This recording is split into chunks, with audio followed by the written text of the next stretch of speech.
Okay, let me just regather my thoughts. Those temporal agents in trying to eliminate you, Colin, a retired, malignant, soul-consuming and fundamentally diminished entity, have managed to reawaken the vast bulk of your extra-dimensional power. That's the ticket, Dr. WHeasel. I'm glad somebody's been paying attention. Why didn't you mention it earlier? This might be a problem. I didn't mention it earlier because there really wasn't any time. I'd barely taken the lid off the cake tin when these agents started to amaze me. I might have given up my inheritance of power when I formed my little getaway from it all, lad, but that doesn't mean I ever broke off contact with the rest of myself. Great, you are still sending Christmas cards to each other. I think you mean more like a psychic link, Doctor WHeasel. That's not what it was like at all, Advick. But, as it would take too long to explain in ephemeral terms, let's all pretend it was. Anyway, through our link, my old power self felt that I was in danger, and it got sort of cross. You know, really a bit steamed. Define a bit steamed. Well, on a scale of 1 to Galactic Armageddon, it's probably an 11. I suspect it will try to break in here and forcibly rebond with me. That doesn't sound wildly good news for the rest of us.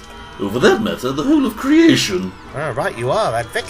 It'll probably gobble everything and everyone up and add them to its, well, my higher being. It'll make me more powerful and rapacious than ever before. Whichever way you look at it, it's a right old turn up for the books. Doctor!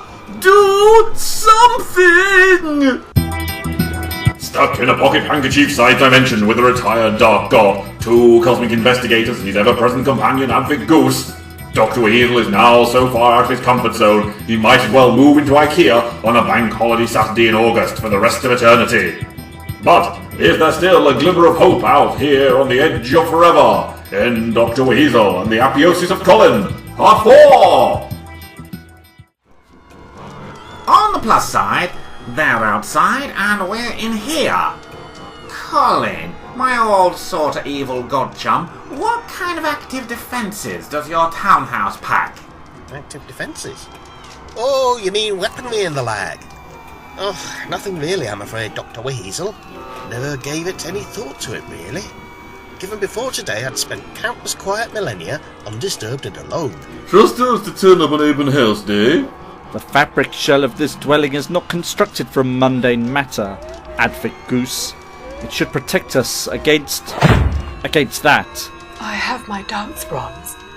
The primal energy represented by Colin's form of godhood is incalculable.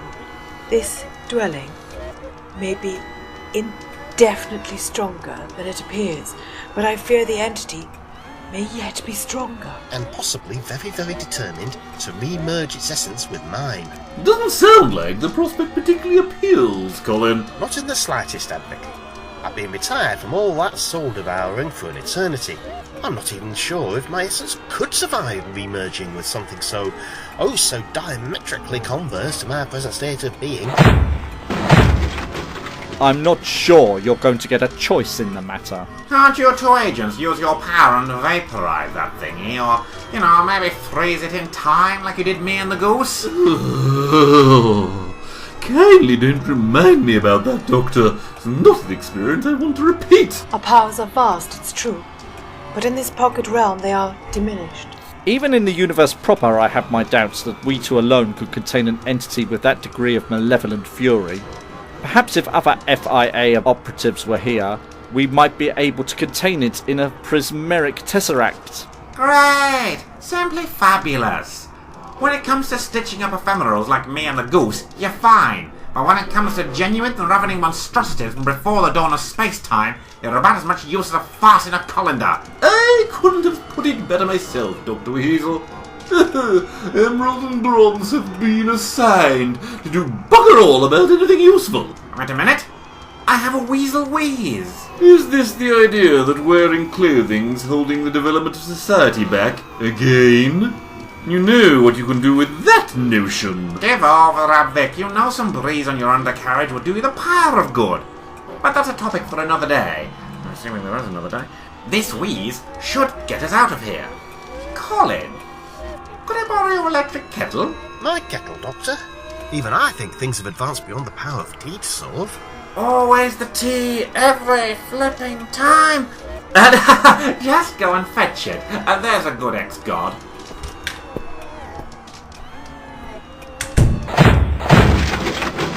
Doctor, I do not know what you propose doing with Colin's water-boiling apparatus, but I fear it will be to no avail. If that swirling energy outside cannot be stopped by myself or Bronze, I doubt there is little you could do either. She's only known you for a few hours, Doctor, and already she holds you at the same level of contempt that I do. You know, Emerald, if you hadn't frozen me in time and threatened to accidentally wipe me from existence, I could rather grow to like you. Don't get all sentimental, Ghost. These two agents could still erase us from the cosmos given a chance. If I told you even half of what I've heard about the Firmament Irregularities Agency get up to, you'd lose control of your bowels and never sleep again. Oh, not simultaneously. Oh, if that happened, I don't think I'd be much interested in sleeping. Here you go, Dr. WHeasel, on the tea kettle.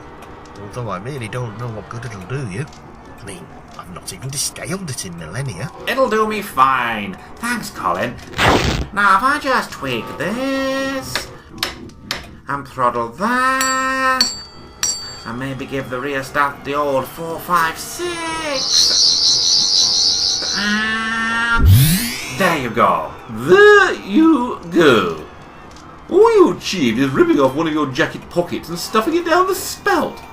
Doctor, I can only conclude in the face of almost certain destruction, you finally, totally, and utterly flipped your lid. Shut up, Goose.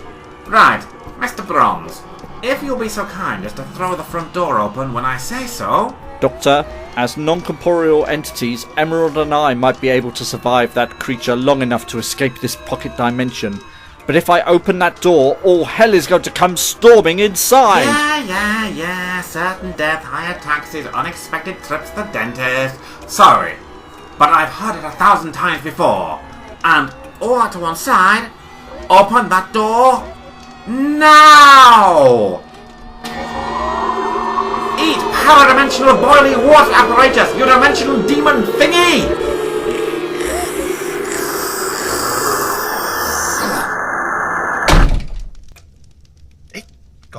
Sucked into my kettle? I've lived for millions of years and I've never seen the lag. Whatever did you do? I have to concur with Colin's question, Dr. WHeasel. Bronze and I are at a loss to explain what has happened. What happened was my hyper-advanced time weasel knowledge got us all out of a pretty pickle. It's lucky that I remembered my jacket pockets are dimensionally transcendent. Ah, I see. That makes perfect sense. Indeed. Congratulations, Dr. WHeasel. I believe you saved the day.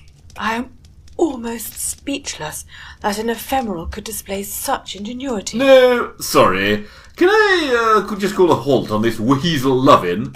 What in the sodding photon did he actually do? Look, Advick, how can I explain this at your level? My jacket pockets are a bit like the Weasdis. They're bigger on the inside. It makes it handy for hiding sandwiches or the occasional luxury yacht. But if you put in just the right amount of power across their fabric, you can rupture their event horizon and make a teeny tiny one-directional singularity. You mean Colin's worser half got sucked into a literal pocket dimension? Oh. Yeah, that's pretty much the case. Day saved and tin crumpets all round. Well, crumpets anyway, Doctor. I'm afraid tea's off until I can find my spare kettle in the attic. I'm sure I've got one Auntie Susan left me in her will. You'll have to excuse me a moment while I pop this kettle prison into my cabinet. I need to link into an auxiliary power supply to reinforce its containment. To be on the safe side. Advick, could you give me a paw? Or a wing, at least? With pleasure, Dr. WHeasel. Oh! It's hot! Stop complaining, Goose. Now, and if I quickly hook the kettle into the Weasley's fast return mega drive and throw this switch,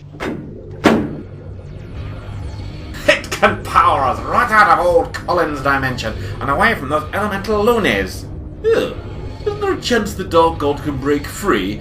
I'd rather not be trapped inside the Weasleys if that's going to happen. Not a chance, Advick. I wasn't kidding when I said getting out of the pocket dimension was next to impossible, even for time weasel technology. Boiling our way through the chronal fistula and sealing it behind us pretty much burned out the entity's last erg of power. Sealing it? You mean you've trapped Bronze and Emerald with Colin? For all eternity. Probably for the best, as former dark god or not, I still wasn't that happy about giving Colin access to the universe again, in case he started getting non-macaroon related ideas. And the FIA agents? Actually, on second thought, screw them. They didn't care what happened to us, and I won't waste a single moment worrying about them either. That's that ticket, Advick. Now, we only need to remember to keep an eye open in case any of the elemental chums find out what we've done with them. Because if they do, we'll be in even bigger trouble than we normally are. Once more, the Doctor and Advick cruise the cosmic curve of infinity in the sparkling skies that make up our universe.